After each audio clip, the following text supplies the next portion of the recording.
Hello everyone. Welcome to Deku Universe. Today we are beginning What If Overpowered Deku Had Harem. The fanfiction is created by Firem78910 on fanfiction.net. Now let's begin. Church and Asset the situation. Ochako said as they all went back. At the church. Okay, as we all know we were supposed to be dead. Ochako bluntly said. Yeah, it's just weird, did we get ice-guyed or something? Kota said as Eri nods.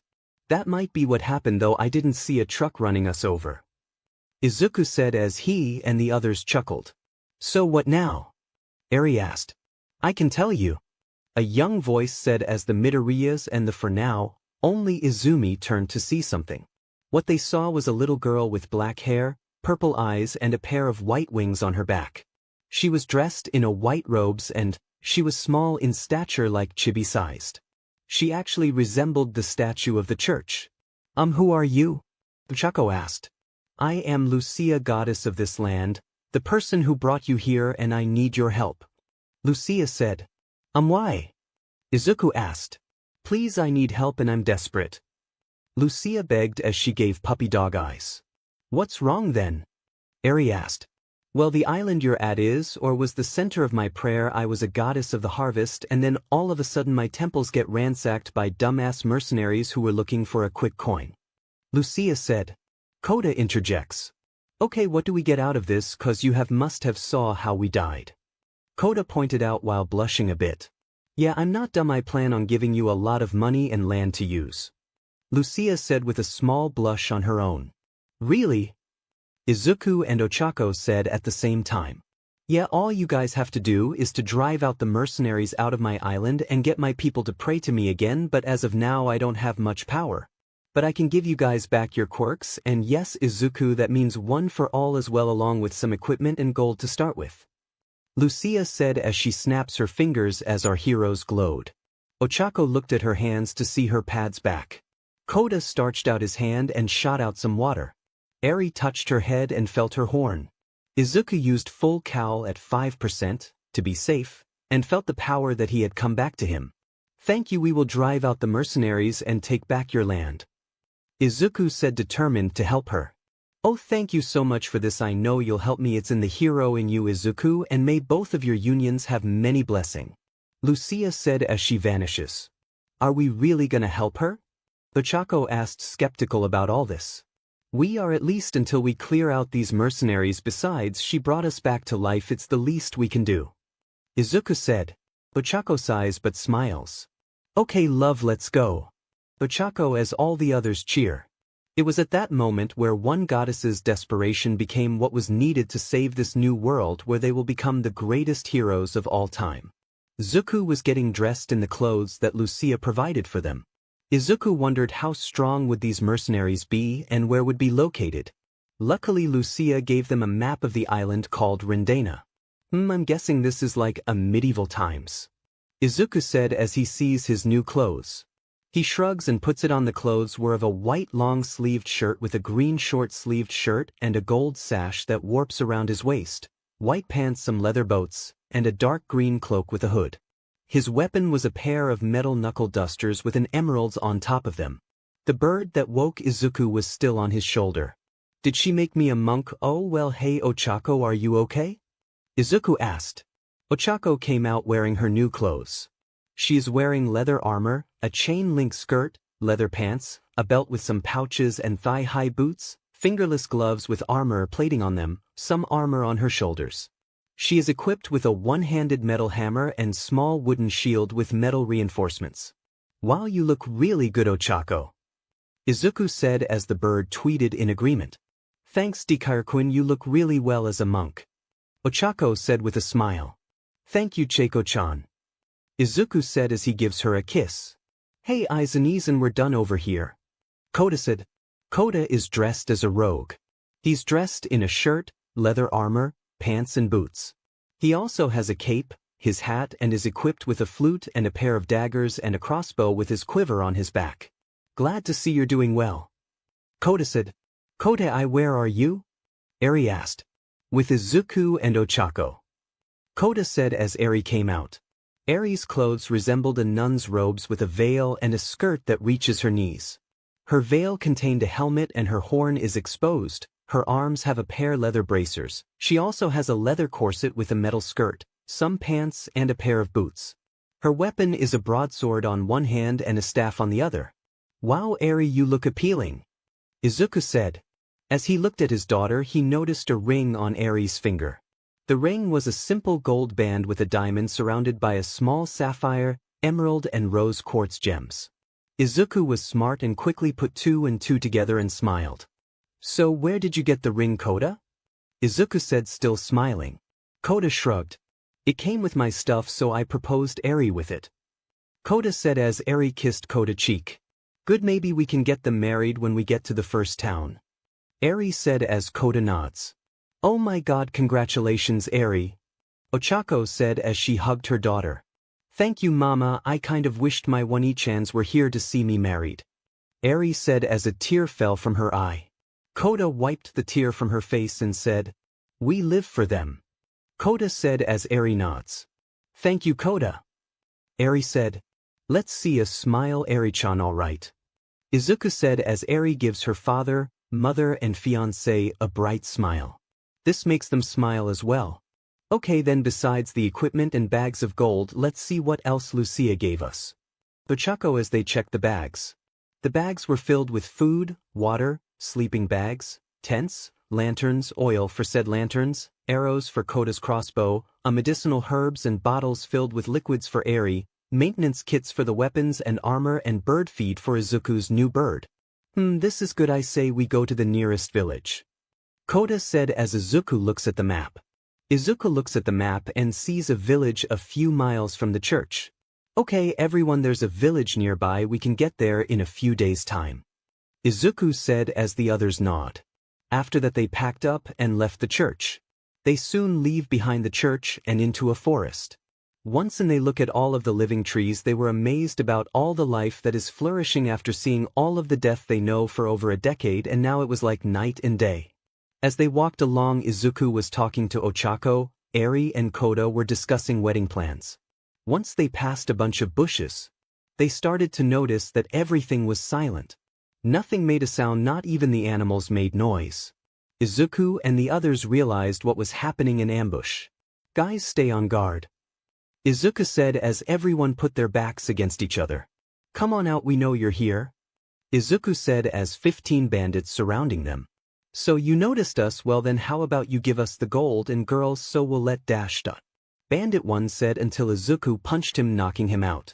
All of the other bandits were shocked at this. Hey, why did you do that, man? Bandit 2 asked.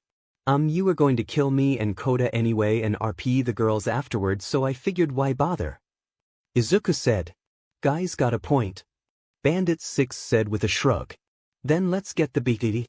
Bandit 9 shouted as they all charged at them. Izuku used full cowl at 5% and charged at them and punched a pair of bandits. The minute, get the girls. Bandit 7 shouted as another one charges at Ochako and Eri. Ochako blocked an attack form said bandit, and she hits him with her hammer, thus breaking his arm and then bashing his head with her shield. Demenit. The beach. Yagas. Bandit 12 yelled as Ochako stomped the bandit's ball. Another one charged at Ochako. She charged as well and slapped him, making him float. Hey wait! What the f? Why am I floating? Bandit 15 shouted as he was several miles off the ground. Release! Ochako said as she releasing her quirk, making the bandit fall to his death. Kota is firing the arrows at the bandits.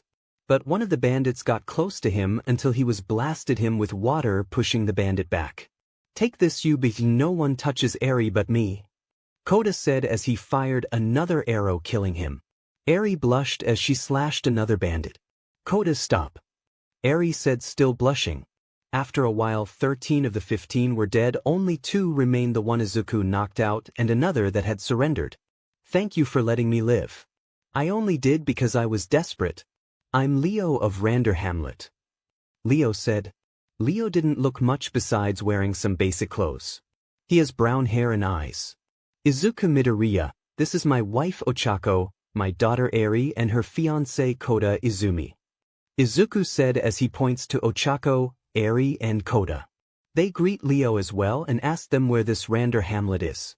It's not far from here, but it's being rampaged by bandits and mercenaries. The common folk either have to commit banditry or join the mercenaries.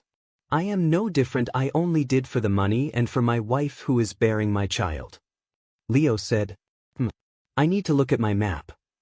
Izuku said as he looks at the map to find said hamlet, and he does. Okay, we can easily get there, no problem, but is there an inn and a church in the hamlet? Ochako asked. There's a small inn but only a chapel, and holy law states that no wedding may be held at a chapel. Leo said, making Eri pout. Just be patient, love, and we'll see you in a great white dress. Kota said, making Eri smile. Can I ask you one thing? The bandits you killed beside the one you knocked out have bounties on their heads. You can get quite the sum for them. Leo said. Thank you, Leo. And the guy that's alive? Izuku asked, referring to the bandit he knocked out. He worth more if he's brought back alive. Leo said. Izuku used Black Whip to bind him. While Leo and Kota looted the corpses, not finding much, some weapons and some rings they could sell. Rando Hamlet. We're here, Rander Hamlet. Leo said. The group seized the hamlet for the first time and found it nice. It was a small community filled with farms, a smithy, the inn and a bounty station. It is also surrounded by a wood palisade. Just as the group was about to enter, a guard spots them. Leo, is that you? The guard asked.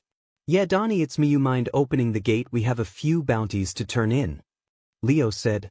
So you decided to SCK up your pride and to work with your pa? Donnie said in a smug tone. Ah, shut it, you dumbass, but yes, I know when I am wrong. Leo said. Good, I know you got dreams, but sometimes you need to keep them grounded. The Donnie said. The last remark hit Izuku hard. It reminded him of when he first met All Might. I just have to try harder, but I'll work for pa just to be safe. Leo said with a grin. Don't say that I didn't warn ya. Besides, your missus is waiting for ya. Donnie said as Leo pales. Welp, I'm as good as dead. I'll take you to the inn. As for the bounty station, it's right next door. Leo said as he takes them to the inn. As the group makes a slight detour to the small hamlet of Rander, they wonder what the new day would bring them. Hopefully they can drive the mercenaries out and make the island prosper again. Back at the church. So the source came from here? A haughty voice said. Indeed, the local deity must have gotten desperate. A logical voice said. It matters not, we are to rid this island of these cells. Words. A deep voice said. And what of the ones she brought? A stuck voice said. We leave them be if they have the same objective, and if they do not, we cut them down like the rest. Another feminine voice said.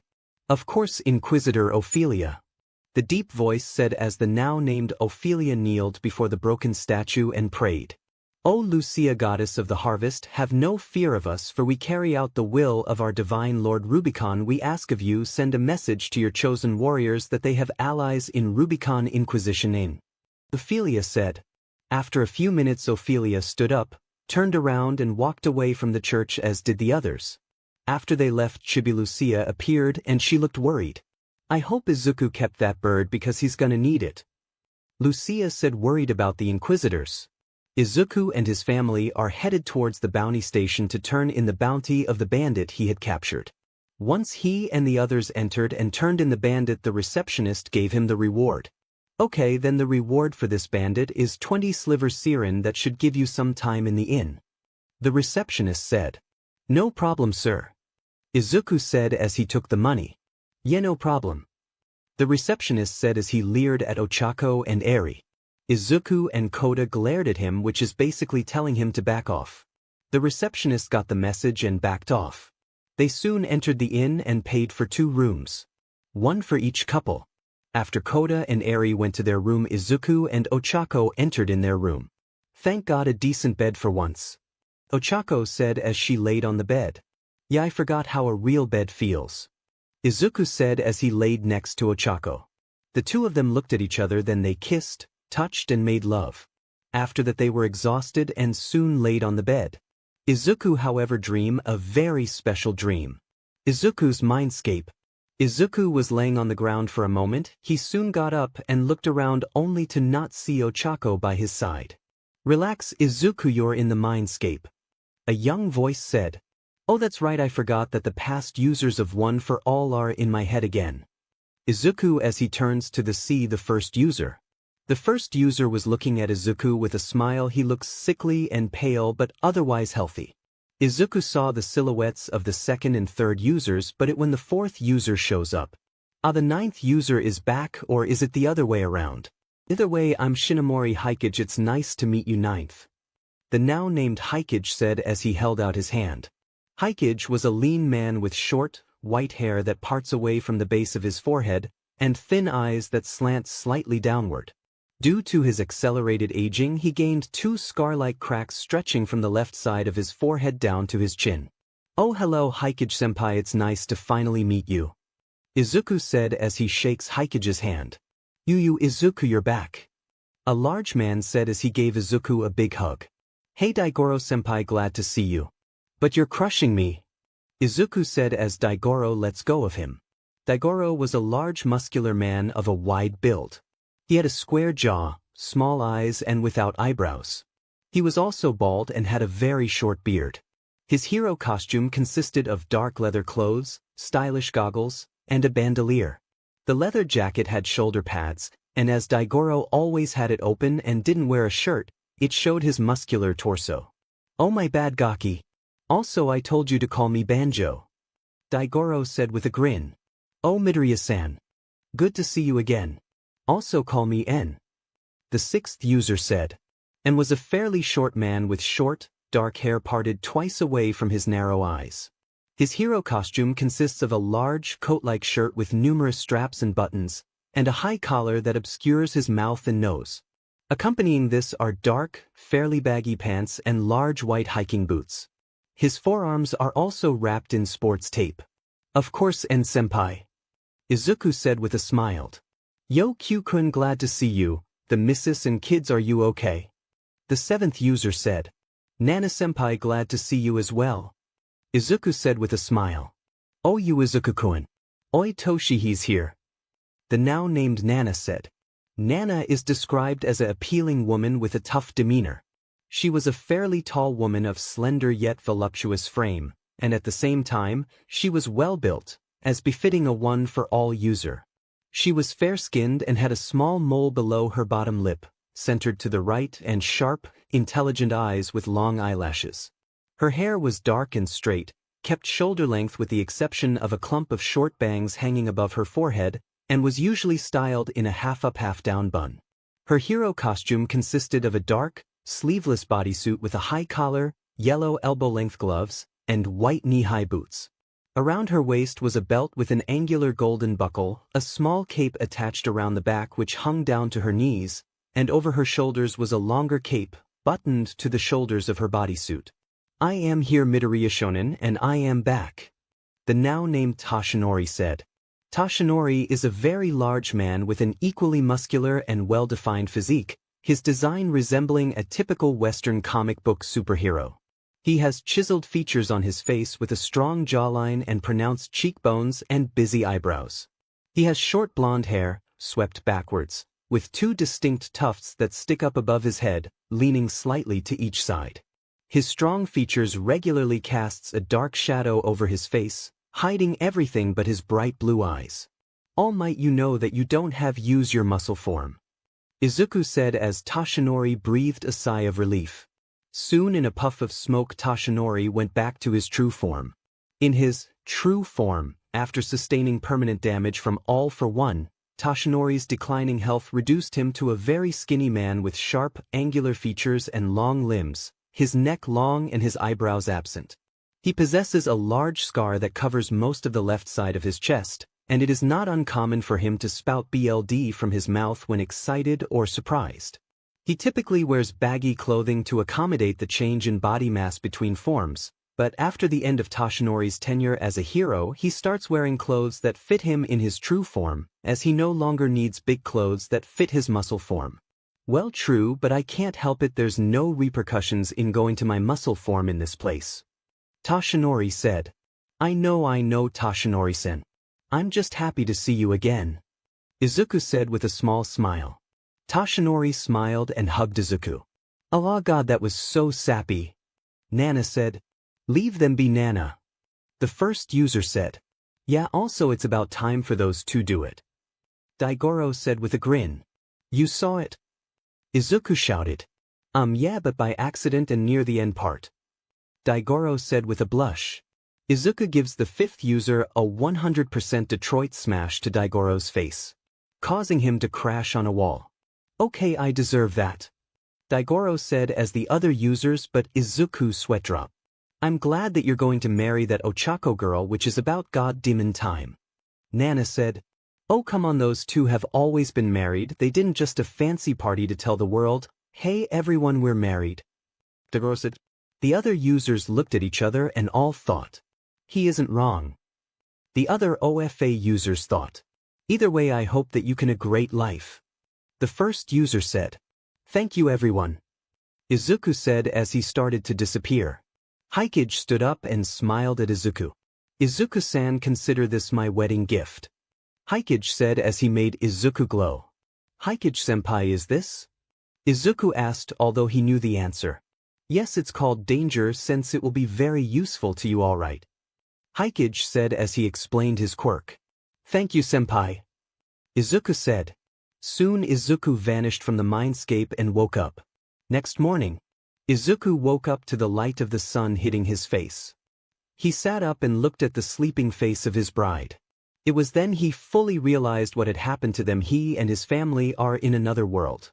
Away from the sickness, the death, and the dreaded black snow.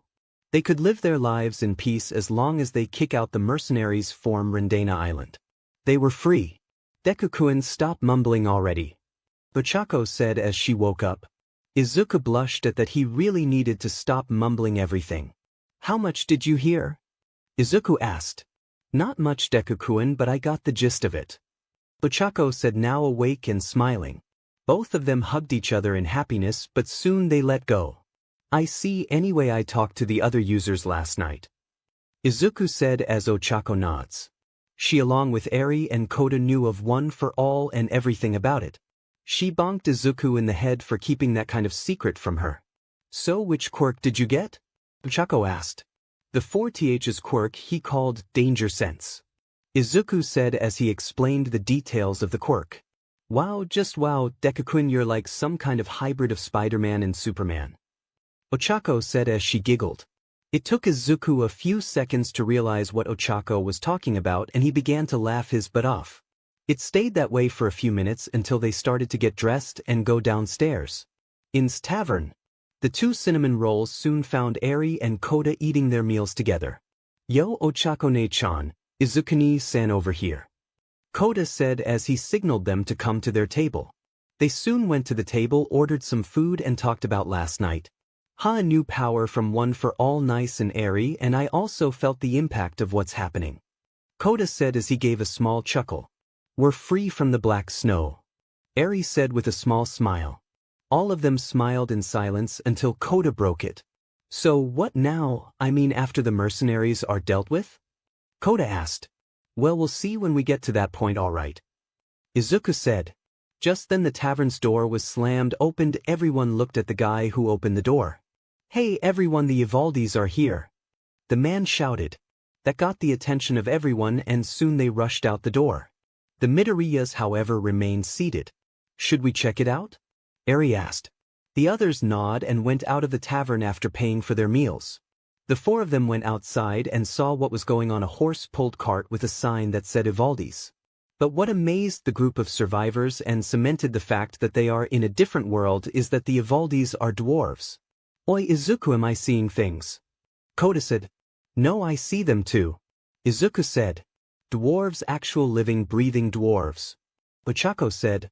Oh, don't dwarves make magic weapons? Eri said. They do, let's go ask them. Izuku said as they went to the cart. As the group got closer, they saw the two dwarves selling all of their products. Both of them have tan skin, short, stocky and strong. Holy CRP, they are dwarves. Kota whispered. Izuku went up to the busy dwarves. Excuse me, sirs? Izuku asked. The dwarves looked at Izuku. Yeah, what you need? Young man? The first dwarf said. You wouldn't happen to have an engagement rings? Izuku asked, turning Ochako into a tomato. Izuku, Ochako shouted, causing the crowd to chuckle. Sure thing, buddy, let me check. Oi, Brock, you mind looking at the shop? The first dwarf said. Sure thing, Sindri. Brock said as the now named Sindri went to look for a ring. Thank you, Sindri-san. Izuku said. So who's the ring for? Brock asked. Izuku grinned as he pulled Ochako towards him. Brock gave Ochako a once-over and smiled. Not bad, kid, any man would pay a mountain of gold sirens for her. Brock said, making Kota frown. Kota was a fan of Isekai manga, anime and light novels before the war, and Black Snow brought everything to SHT, and he would recognize some of the common tropes of Isekai media. Harems, OP abilities and slavery. He'll tell Izuku about this later. Oh come, Brock, stop that though, you're not wrong. Any who will this ring would be perfect. Sindri said as he shows Izuku the ring. The ring in question was a slivery metal, and mounted on it was a pink gemstone with 9 small emeralds surrounding it. It perfect, I'll take it. Izuku said. Good choice, the ring itself is made of mithril and the pink diamond and emeralds provide magical protection, all of this 2 gold sirens. Sindri said as he said the price as Brock facebombed. Izuku simply paid the dwarf the 2 gold coins and took the ring. Both dwarves and the crowd looked amazed. Thank you for your patronage. Sindri said as Brock laughed his butt off. Izuku then walked up to Ochako and got on one knee. Ochako-chan, we have known each other for a very long time, so I'll cut to the chase. Will you marry me? Izuku asked as he presents Ochako with the ring. Is that even a question? Ochako said as she takes the ring and places it on her finger. The crowd cheered at this. Brock was still laughing and Sindri just smiled. Oi boy, catch. Brock said as he throws something at Izuku. Izuku catches the object Brock threw and sees that it's a sword. Thank you. Izuku said. No problem, think of it, a wedding present. Brock said as Izuku nods. Izuku soon smiles at this and all of them went back to the inn/tavern. Thank you, Izuku-koi. Ochako said as she kissed Izuku's cheek. Within an unknown forest. Screams of panic are all over the place as a wildfire burned throughout the forest. A woman was running through the forest holding a bundle in her arms. Be still, my child, you'll be safe soon. The woman said as she finds a tree hollow. Upon finding it, she places the bundle inside of the hollow. The woman smiled knowing that the bundle is safe, so she runs off. Only to stabbed by a black blade. Ah, what a stupid drukei slot, shame she had to die. A male voice said as he removed the blade from the body. The woman's body fell to the ground. Keep hunting the drukei down to fill up the SLV pens. The male voice said. Yes, sir. A nearby group said. Soon all of this wretched island will be mine. The male voice said. So the male voice's laughter filled the night sky. Soon the group left the corpse and ignored the tree. Heh, your fools, your destroyers are here, and my child will grow to be strong with she who reverses time and he who controls the tides. The drukei woman said as she dies. Izuku was frowning as Kota told him about the Isekai tropes. He hated the idea of slavery. Ochako didn't like the idea of Izuku getting a HR. Lucia also warned Izuku about the Rubicon Inquisition. Ochako, I think you should get used to the idea of a HRM since Izumi can get one without any effort. Kota said as Ochako pouts. She also didn't like the fact that Kota was right. If that's the case, Eri should get used to the idea as well. Ochako said with a grin. Well, I think we should try to find any info about the mercenaries in a bigger town. Eri said as she completely ignored her mama. A waitress came by and spoke. I would suggest you head to Arbor Village if you want the information you seek, but you'll have to go through the Arbor Forest to get there. The waitress said as Kota gave her a tip. Is there a church in Arbor Village? Eri asked as the waitress shakes her head. Eri pouted at that. She really wanted to get married and see her parents get married. But there is one at Marina City. The best place to get married in this place. The waitress said as Eri nods. The waitress looks at another table and sees that they need her. I got to go, and good luck. The waitress said as she went on her way. Well, with that out of the way, I say we go tonight or early in the morning. Izuku said as everyone nods. Next morning. It was early morning when Izuku and the others woke up and left Rander Hamlet, after saying goodbye to Leo the day before. Now they are at the Arbor Forest. This place looks nice for a picnic. Ochako said as she took in the scenery. Well, true, but it can be dangerous due to the monsters. Kota said, knowing that monsters are hidden in the woods. Come on, Kota, don't be a downer and be happy that we're safe from the black snow. Eri said, happy to never to see the snow again. Okay, true, but still, oh no. Kota said as he noticed a corpse. Izuku and Ochako gasped while Eri went toward and touched her neck. After a few seconds she shook her head. No good, she's dead. Eri said. Eri, it's okay. Ochako said as she went towards her daughter and hugs her. Hey Izuku, look at her ears. Kota said as he pointed at the ears. They're pointed and with the darker skin tone, that means. Izuku said. She's a dark elf. Kota said. Eri looked around to see if there was anyone nearby when she hears a cry. Where is it coming from? Eri said as she follows the sounds of crying to a tree hollow. Eri peers at the tree hollow and finds a bundle of cloth. As she tried to touch it, it started squirming. When Eri removes the cloth, she gasps. Papa, Mama, Kota, come here quick. Eri shouted as Izuku, Ochako and Kota rushed towards Eri. Once they got to Eri, they all gasped as they see Eri holding a baby in a blanket. The baby in question has black hair, tan skin, red eyes and pointed ears. Meaning the baby is a dark elf. A dark elf, what it's doing there? Kota asked. I found him in the tree hollow. Eri said as she held on to the baby. Izuku thought about it for a moment and his eyes went wide. Guys, I think that body we found is the baby's mother. Izuku said. Oh God, what do with the body? Ochako asked. I think we should bury it. Kota said as everyone nods. They soon bury the body and Eri kept the baby safe. Soon the body is buried and they gave it small prayer. After that was said and done, they soon went on their way after burying the body. Sometime later. This is not what I expected of getting a kid, but we can't just abandon him. Kota said as he sees Eri care for the kid. Don't worry, little one, it will be okay. Eri said as the little one laughs. This is not how I imagine how Eri and Kota would get their kids. Ochako said. Agreed, but to be fair, we were more or less the same age when we adopted Eri. Izuku said. Fair enough, Izuku, and hopefully the village will have an orphanage, though I don't think Eri would do that. Ochako said.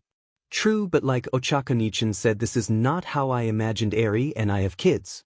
Though it's not bad. Kota said with a smile. Look there, oh no. Ochako said as she sees the site of the village. The village was in ruins, half-burned building and scattered survivors. Oh God. Izuku said as he sees the ruins. Jesus Christ, this is awful. Kota said as the one of the survivors notices them. Hey, there are humans over there. One of the survivors said as he points to Izuku and the others. Soon Izuku and the rest came to the ruins. They noticed that the village consisted of dark elves. I was wondering if this is Arbor Village. Izuku asked. It is, or was Arbor Village? We were attacked by mercenaries last night. One of the survivors said. I see, we're actually here to get information about the mercenaries. Izuku said. They're monsters, that's what, but I think the elder would know more. The survivor said.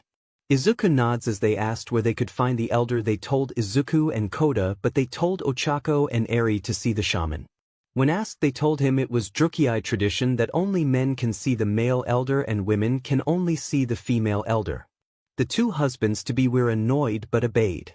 Both men and women went their way. With the women, both women were at the shaman's hut where the female elder resides. She was an old dark elf wearing a brown cloak and a feathered hat. It is rare to see a human with a Drukei baby. The shaman said. I found him in a tree hollow while we were on our way to Arbor Village, along with I believe is his mother's corpse. Eri said. I see, did you bury the body? The shaman asked as Eri nods. The shaman thinks for a moment and nods. I see, though it saddens me to know a fellow Drukei has passed away, but at the very least a young Drukei still lives. But now you must care for him. The shaman said as Eri nods. I know I won't abandon him. But how do I feed him? Eri said as the shaman grinned. Simple, I'll teach you all how to use your mana in useful ways. The shaman said with a grin.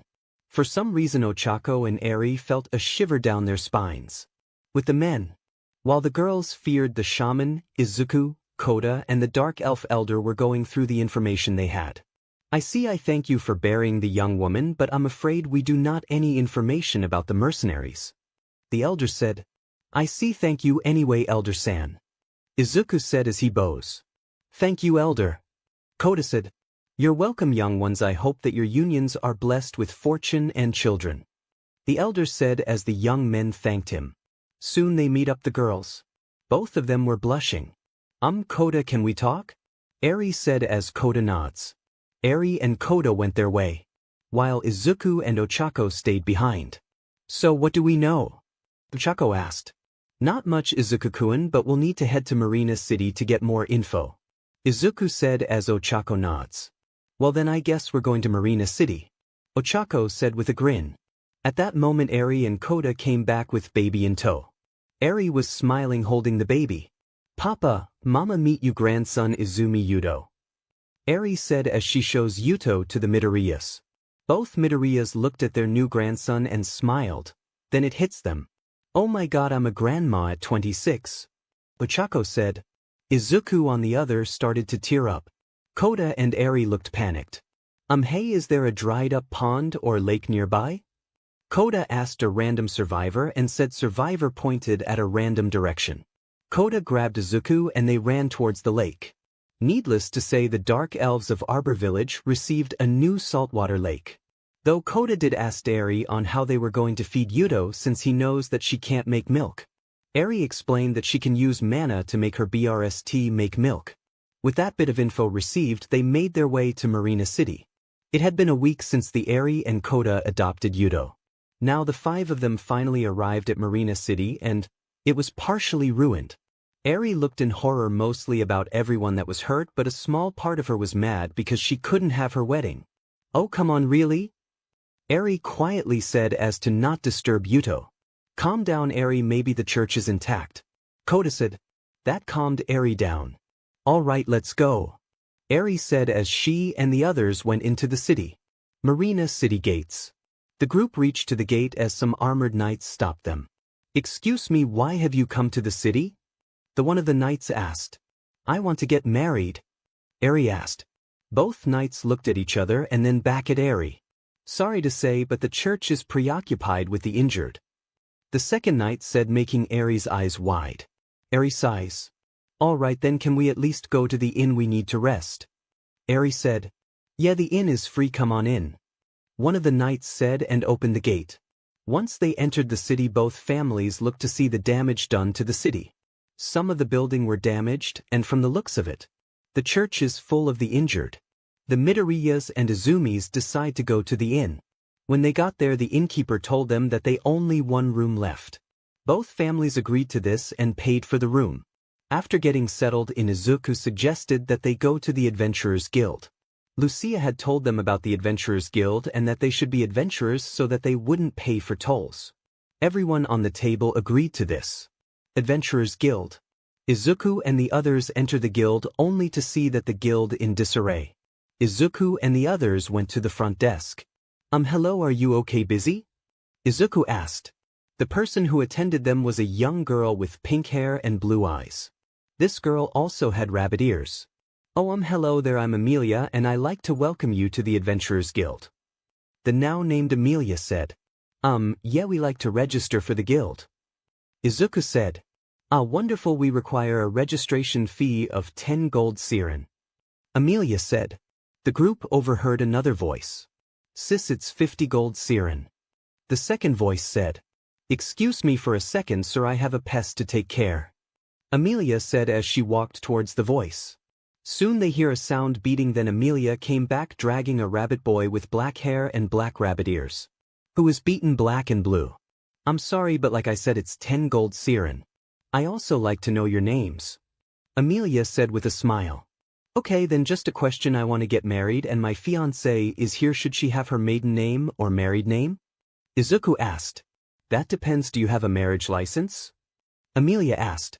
No, I don't. Izuku said. It will have to be a maiden name if that's the case. Amelia said. Okay, then I'm Izuku Midoriya. Izuku said. Ochako Uraraka. Ochako said. Kota Izumi. Kota said, Eri Midoriya. Eri said, Alright then I'll need you to place your hands on the magic sphere. Amelia said as she takes out a sphere.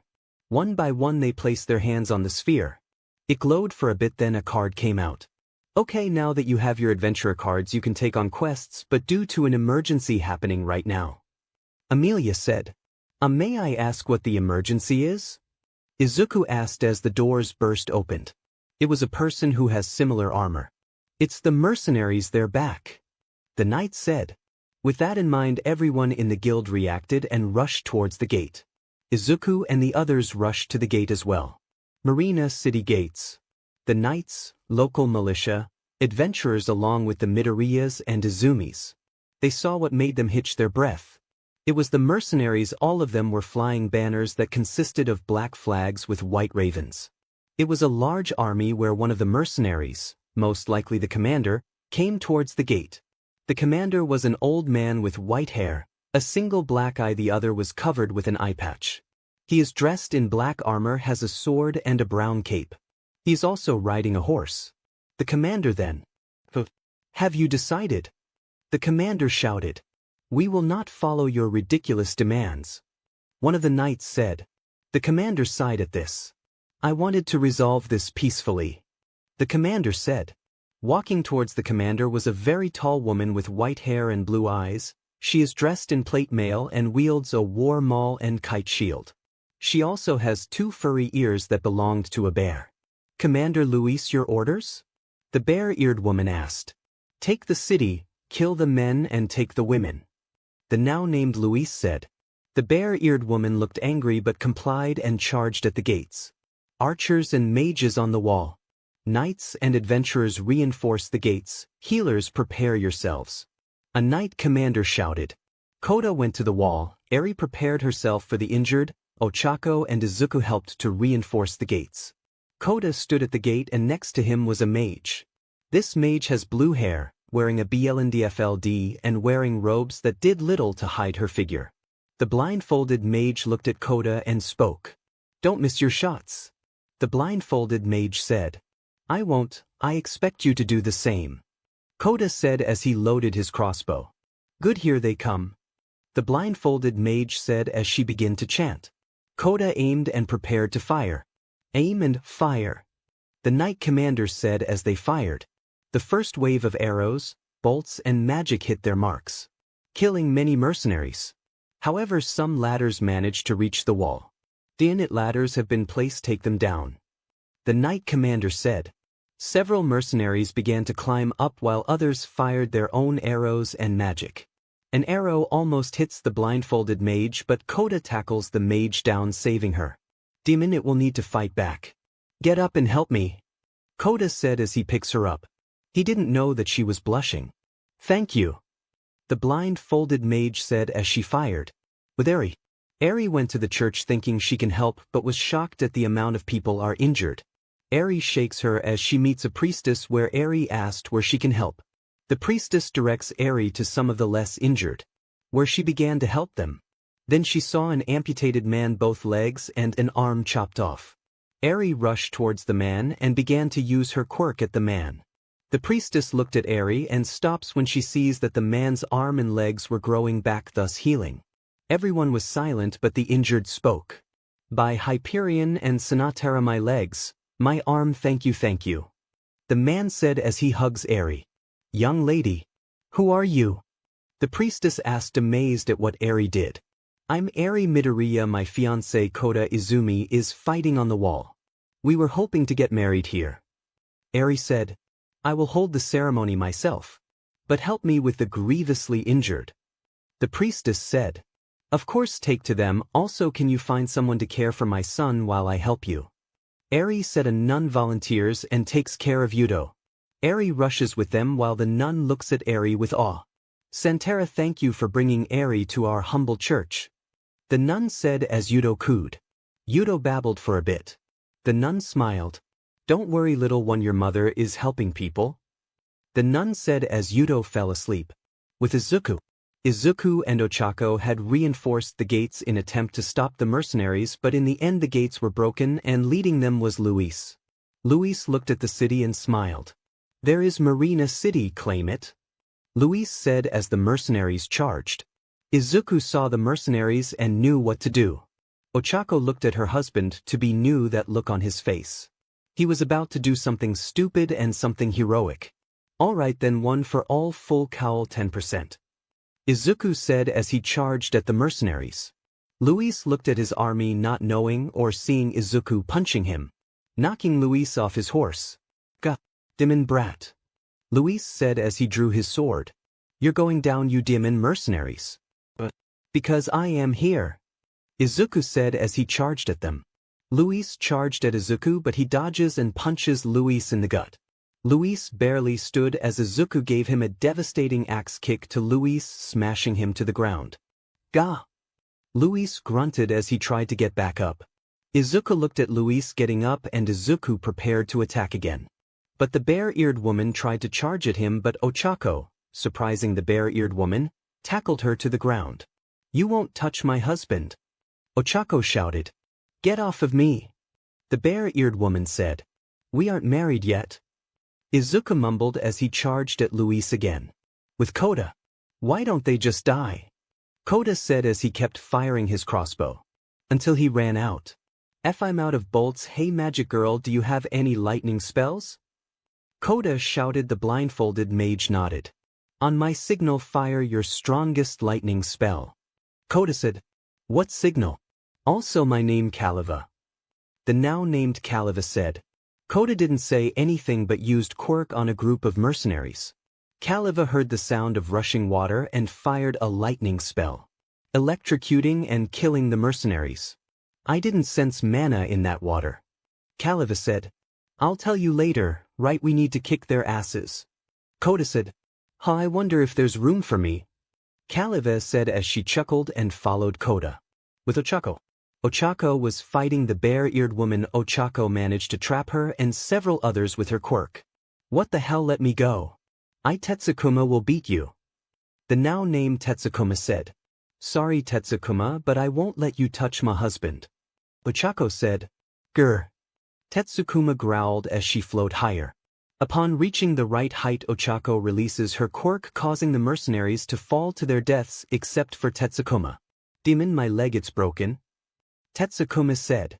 Ochako sighed as she noticed that the mercenaries were all looking at Izuku. With Izuku needed to end this. "One punch is all I need," Izuku said. Luis sneered at Izuku. "Arrogant busy, it's time for you to die and I'll have fun the women that accompanied you," Luis said as he charged at Izuku. This however pissed Izuku off. He charged one for all to up to 25%. "Normally I would just capture you and the knights would arrest you. But F that you're as good as dead," Izuku shouted as he charged. "Just die but," Luis said. "Take this great mighty smash," Izuku shouted as he punched Luis's head, sending him flying towards a tree, snapping his neck, thus killing him. The mercenaries saw the death of Luis and began to panic. "Oh, the commander is dead. F fall back. F this, I'm out. Run, just F run. That guy is a monster." Soon the wind that accompanied the smash caused it to rain. The knights and adventurers looked at Izuku with awe. Holy, he made it rain. He killed the commander with just one punch. This guy just joined our guild, right? Yeah, he did, along with the other kid and the girls. I heard that he's marrying the brown-haired girl. Hey, he's such a cutie too. What about the sliver-haired chick? Back off, Eri's mine. Kota said. Tetsukuma looked at Izuku with awe and a blush. Luis is dead, I'm free, Tetsukuma said as she smiled and blushed at Izuku's strength. Ochako looked at her and realized that Tetsukuma might be now crushing on her husband. "Oh, minute, I thought Kota was kidding, was about the HRM thing," Ochako said as she sees Tetsukuma's blush.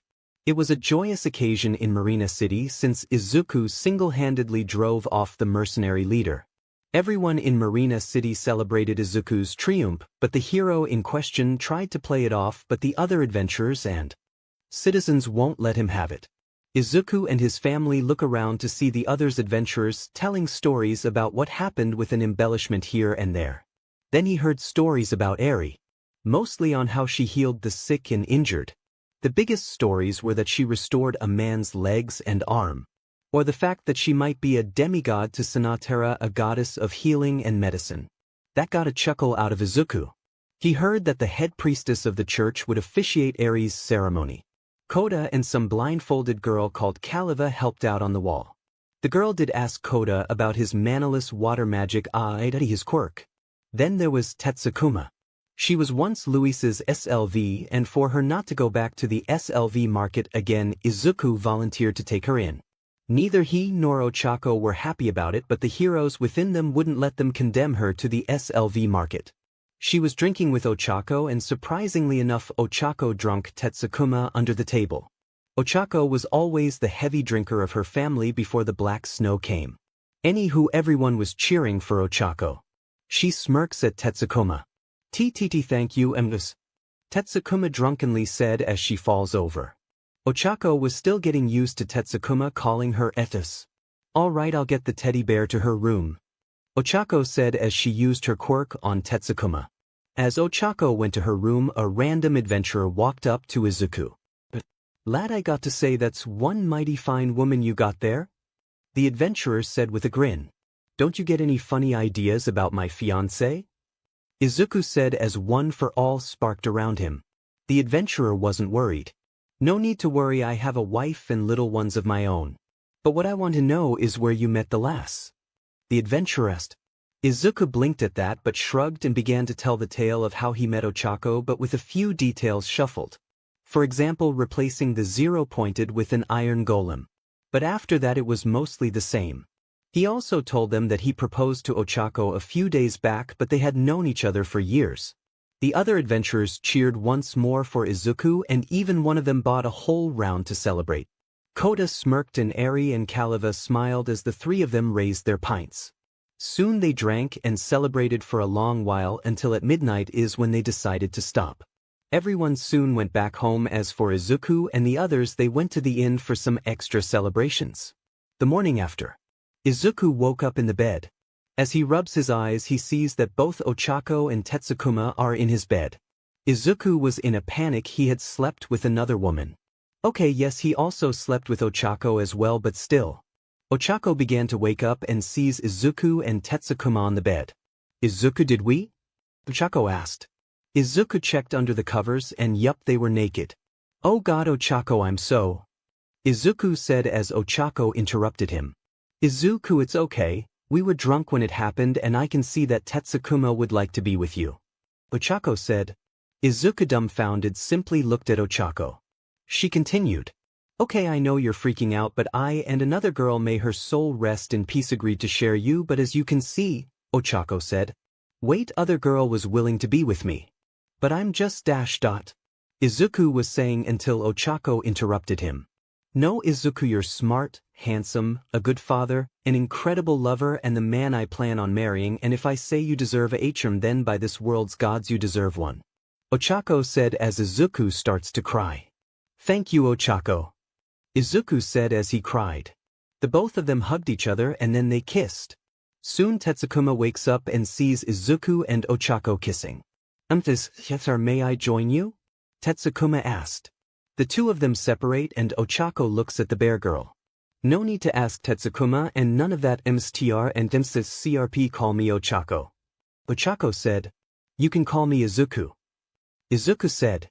Tetsukuma smiled as she uncovers herself and gets closer to Izuku. Thank you, Ochako, Izuku. Tetsukuma said as she kisses Izuku. Soon the three of them began kissing and touching. The three of them began to love each other. Sometime later, the three of them soon got out of the room and then saw Eri, Kota, and that Kaliva girl. Eri was blushing as Kaliva was smirking. Kota had an unsure look on his face. Hey Izuku, how are you? Kota asked. I'm fine, so I'm guessing you, Eri, and that Kaliva slept together. Izuku said. We did, but we only slept due to Yudo. Kota said. Kaliva and I did make out. I also think I'm bi. Eri said with a blush. I didn't mind it, I can wait so we can marry later. Kaliva said. What? Eri said, dumbfounded. Oh well, my culture allows polyamory, polygamy, and same-sex marriage. Kaliva said with a shrug. I don't know if I should be worried or excited. Kota said as Eri slapped the back of Kota's head. Anywho, when is the ceremony? Ochako asked, changing the topic. Oh right, the head priestess said that in 3 weeks so that the people can heal and repair the church. Eri explained. Oh, I see, maybe we can take on some quests for some extra cash. Ochako said with a dark grin. Izuku, Kota and Eri gave her a deadpanned look. But Tetsukuma and Kaliva went pale. Ochako noticed the fearful looks and apologized to the other girls. Well then I say we should go to the guild. Ochako said with a smile. The bear beastkin and mage looked at each other and sighed. Okay, let's go to the guild everyone. Izuku said as everyone got up and went to the guild. Adventurers Guild. When the group entered the guild, seeing some gathering missions, extermination missions, protection missions and finally reconstruction missions. Let's look at the quests. Kota said as he went to the quest board. Everyone else did the same. They all look at the board and decides what jobs they want. They went to the head desk and began doing their quests. With Izuku. Izuku was walking in the forest. Izuku had picked an extermination quest to kill some kobolds. He is looking for them but only found nothing. Nothing yet, hopefully I can find them before they mess anything up. Izuku said as he continued to look for them. As Izuku continued to look for them, he began to think about what Ochako said in the morning. Another girl wanted to be with him, but who? Were they in the hero course? Support? He shakes his head and continued to search for the kobolds. But the thought didn't leave him. After a while he found them. He charged full cowl by 15% and rushed at them. With Ochako and Tetsukuma. Ochako and Tetsukuma took a reconstruction quest due to Ochako's experience with construction and Tetsukuma's strength. The people that gave the quest were at first didn't trust the girls, but after seeing Ochako with construction experience and Tetsukuma's strength, thanks to them they were actually ahead of schedule. One guy didn't like the idea of a woman is doing this better than him. He didn't mind the beastkin woman since even he knew that the beastkins were stronger than humans. But the human woman, not a chance. Hey Beach. You should stop playing adventurer and stay home and pop out babies. The builder said with a smirk. Tetsukuma looked pissed but Ochako was calm. Ochako just blinked and before Tetsukuma could respond, Ochako turned to him and said, "Shut your hate hole, you little." And what followed was a string of creatively mashed together expletives that would have started wars, ignited generational conflicts, made even the most pious nun curse out like a sailor and curdled milk. Then turned, gleefully going back to work. Everyone who heard Ochako was dumbfounded. An older builder just shook his head. I don't whether to not pay her or double it. The older builder said, I say double it boss and even add a breadbasket as a bonus. A younger builder said, good idea, but we'll do that after the work is done. The older builder said, hey boss, how do you think she learned that? Another builder said, only 3 ways I know is that either her parents were builders, sailors or dock workers. The older builder said as Ochako heard them. It's the first one, sir. Also, where do you want theses blocks? Ochako asked as she used her quirk to lift a bunch of stone blocks. Thanks kid, and over there. The older builder said as he pointed at the wall. Ochako walked towards the wall and released her hold on the blocks. The two of them continued working there until sundown. With Eri. Eri takes a quest posted by the church by taking care of the children and the injured. Eri is starting to get tired. Good grief, these kids are so full of energy. Eri said as she smiles as the children play. Then she hears the kids playing pretend. Prepare yourself, villain, I will defeat you. One of the boys said as he raised his fist. Too bad, hero, I will take everything from Marina City Ma. Another boy said as he points a wooden sword at the first boy. Then take this great mighty smash. The first boy as he lightly tapped the sword boy forehead with his fist. Arg. I have been defeated. The sword boy said as he falls to the ground with his eyes closed and his tongue sticking out. Soon the other boy woke up and everyone began to laugh. Eri smiled at this and seeing the children pretend to be Izuku and that Luis guy. She wonders how Yuto would grow up. But she shakes her head. That's future Eri's problem. Ow! A child shouted as it cried. Oh dear, might as well get back to work. Eri said as she goes towards the crying child. Eri uses her magic to heal the child, tell that it all fine. But, because I'm here. Eri said as she healed the child. With Kota and Kaliva. Okay Kaliva, how the hell did we end up like this? Kota asked. Well, I have no idea, we would be the fifth prince of the kingdom of Elavasto. Kaliva said. The third prince was around Kota's height and age, he has brown hair and blue eyes, a gold circlet on his head. He was wearing white armor and was wielding a mace and shield. Next to him was a maid with purple hair, black eyes, and glasses. She is wearing a maid uniform, she is wielding a pair of daggers. I'm sorry for troubling you for this, Mr. Izumi. The fifth prince said. We'll make sure to triple the reward once this is over. The maid said. What happened was that Kota and Kaliva chose an SRT quest. It sounded simple, SERT, a pair of people from Marina city port to the mayor's house. Just as they were about to finish the quest, they were ambushed by the same group of mercenaries from the previous attack. The mercenaries told him to give up the prince and maid. Having no idea what they were talking about, the people revealed to be Peter Elavasto, the fifth prince of the kingdom of Elavasto. With him is his personal maid and lover Lucina. All right then, princey boy, let's kick their asses. Kota said as he held up his crossbow. Kaliva began charging her magic, Lucina twirled her daggers while Peter readied his mace and shield. They then charged at the mercenaries and moments later they were defeated. After that the fifth prince gave Kota and Kaliva the reward, which was triple the amount. The prince even offered to let them stay at his personal home if they were ever in capital of Elavasto. The both of them thanked them and went back to the guild. To them it was a good day. Later that night, everyone was in the pub having dinner after a day of doing quests. They were all telling stories about their quests. Some laughed and some cooed, and in the end everyone had a good time and went to their rooms to sleep. In the Midoriya's room, Izuku was still up and still thinking about what Ochako said. Maybe if he asked Ochako who the girl is that liked him, it might give him peace of mind. Hey Ochako? Izuku said as Ochako woke up. Izuku, what's wrong, can't sleep? Ochako asked. Yeah, it's about what you told me this morning. Izuku said. I see you want to know who that girl is, right? Ochako said, knowing what Izuku wanted to know. That's right, I just want to know. Izuku asked. Okay, I'll tell you, she was from the hero course in UA and her name is. Ochako said as she gave the name. Izuku was shocked she wanted to be with him, at least he now knew her name. In an unknown location. Two people are standing in front of each other. One was a smiling woman. Another was a girl crying tears of joy. Thank you so much. The girl said. No problem, you just need to be my champion, which means you can do whatever you want as long as it isn't illegal or blasphemous. The woman said. Of course, Amoria. The girl said. The now named Amoria smiled and revealed her form. Amoria was a god/goddess of love, lust, and FRLY.